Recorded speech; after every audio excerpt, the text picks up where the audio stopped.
Dayaw ti may paiken ka o Kristo, agtugaw tayan.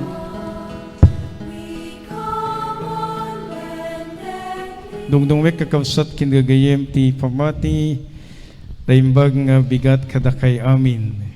Bag na bigat. Adatay na po ti may kainem a Domingo iti panagungar ket iti ebanghelyo tayo tatapo na latak nga nanggigan tayo iti manunga daras maminuwalo surusurok nga sinaon a Jesus daytoy nga pannao ken bilin awan sa bali ti panaginnayat tayo.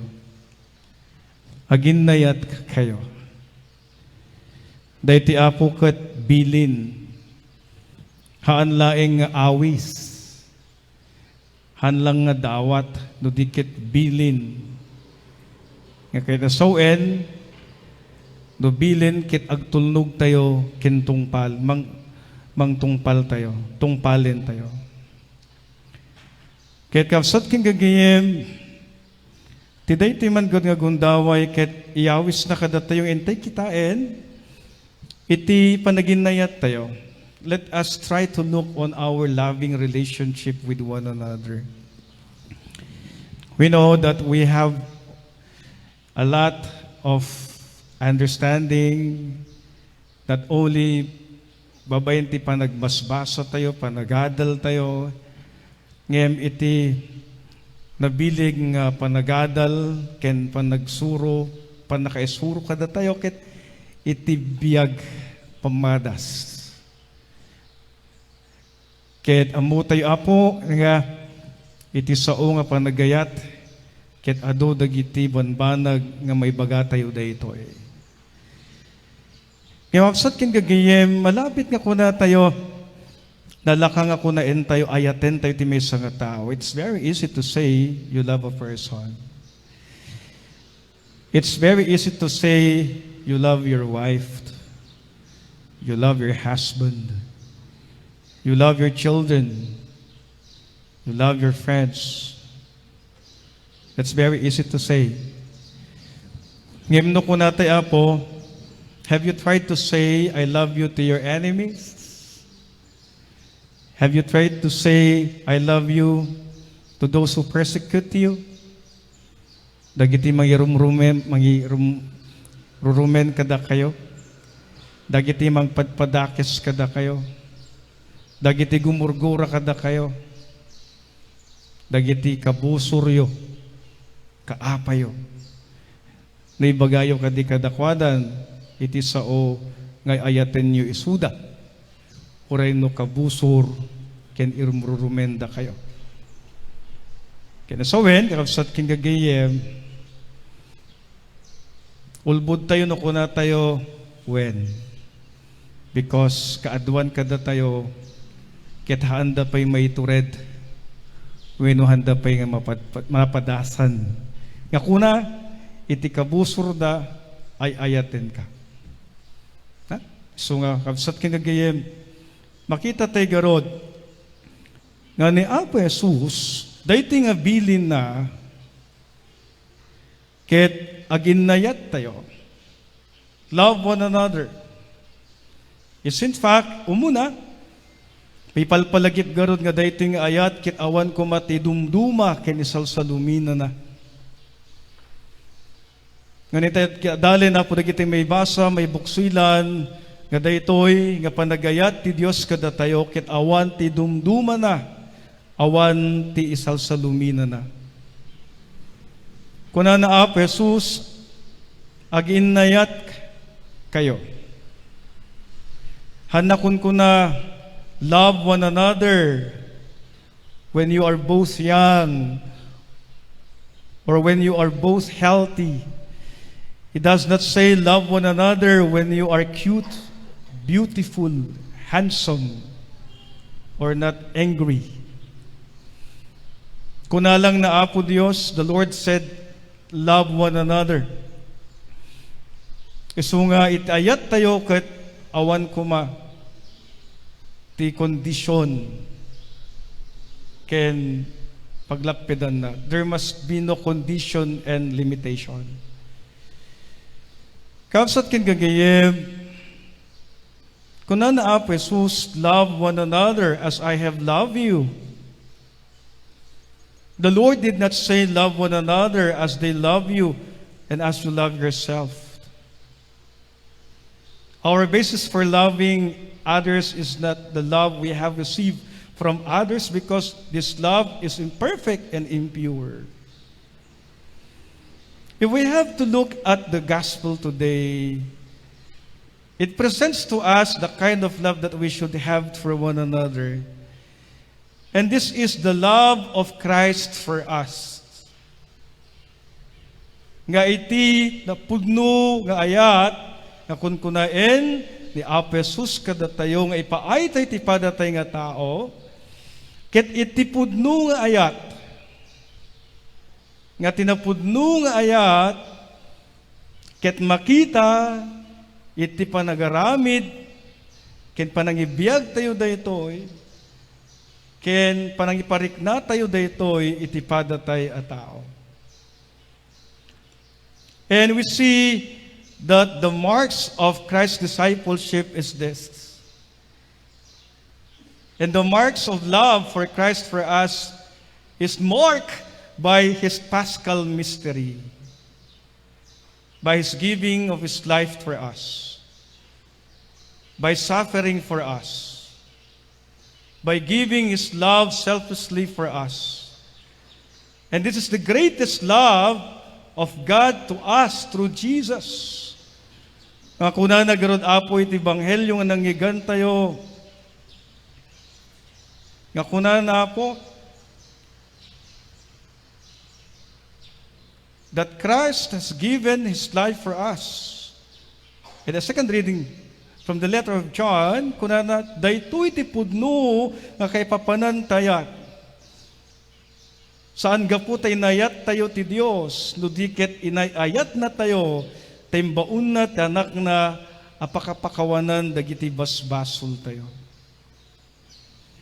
Umuna po, I think one thing that we have to realize after all is that we don't have the right na ipagdamot ang ating pagmamahal sa bawat isa. Dahil hindi po ito galing sa atin. Ito'y biyaya at pinagkaloob lamang sa atin ng Diyos. Kunat isurat ni San Juan ay ayatek nga gagayem aginayat tayo. Agsipod ta ti ayat agtaod ti Dios. Anak ti Dios ti siya sino man nga gayat. Ket amamuna ti Dios. Isaan nga gayat saan nangamammu ti Dios.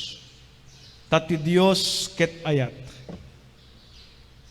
Ket kunana pay dayti ti pudno kay papanantayat saan nga gapu tay nayat tayo ti Dios no diket inayayat na tayo.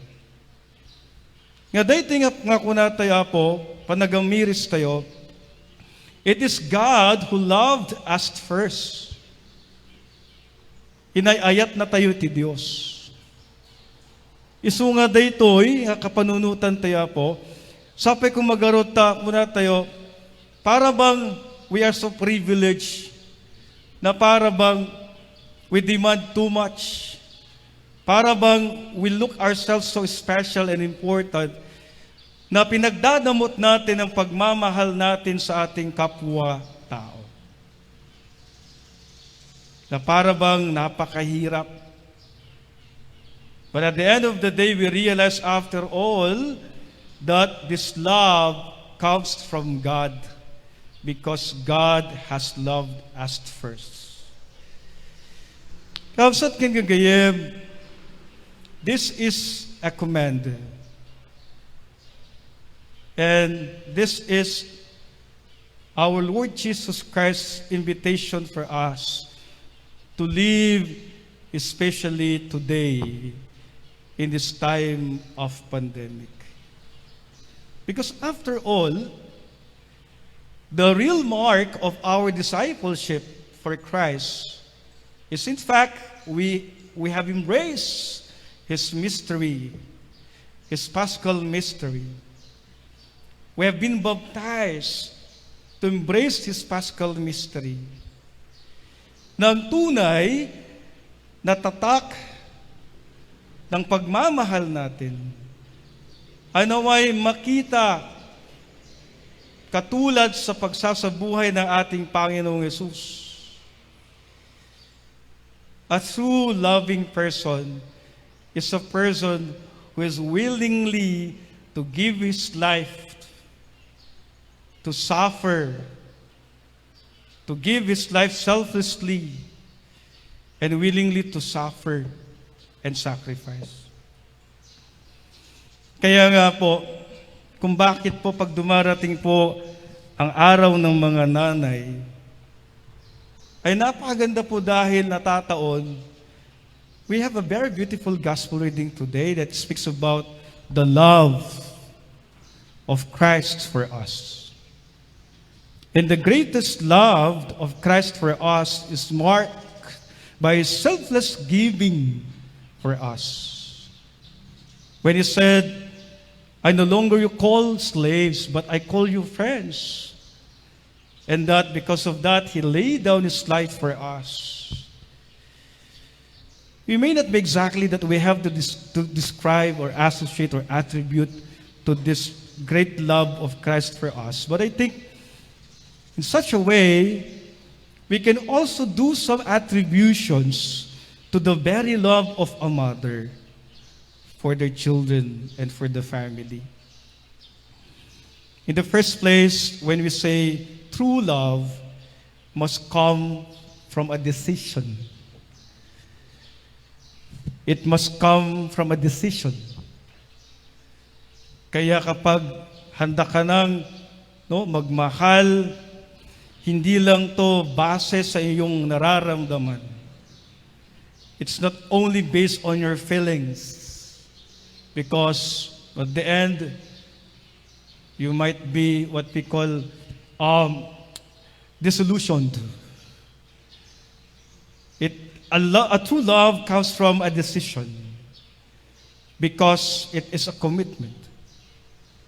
That is why, my dear brothers and sisters, a true love is your willingness to take what it takes, even to the point to suffer, to give your life, the selfless giving of yourself.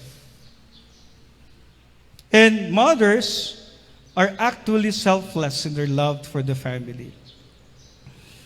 Mothers, they have this very special love for the family.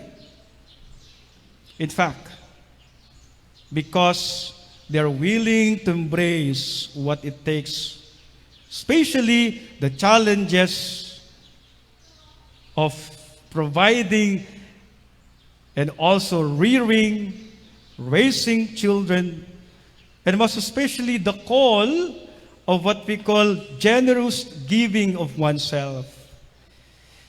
And that is what we have seen to all mothers. Their very great love for their children and for the family. Kaya nga po, ang pagmamahal ng isang ina ay ganap na tunay. At ito'y isang pagbibigay at pagbubuwis ng buhay alang-alang sa kanilang anak at pamilya.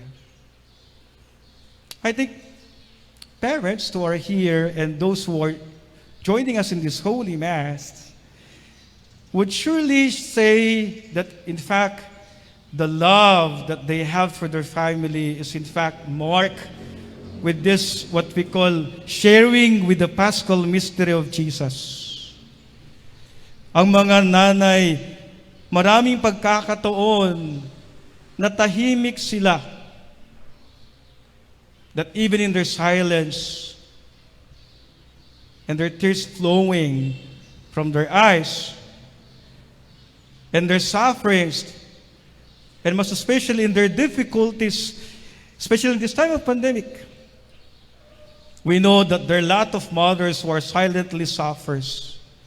We know that there are a lot of mothers today in this time of pandemic actually being challenged to the great extent, especially on how they fulfill their responsibilities in this time of pandemic. That is why we pray for all mothers today. We are very thankful because they exemplify the true meaning of love, marked by true sacrifice and self-giving. The love of a mother is a love that transforms the family. The love of a mother conquers. It's not easy to be a mother, but in this time, we pray for all mothers, sick or healthy mothers. Mothers also are living or dead. And here we see that they are examples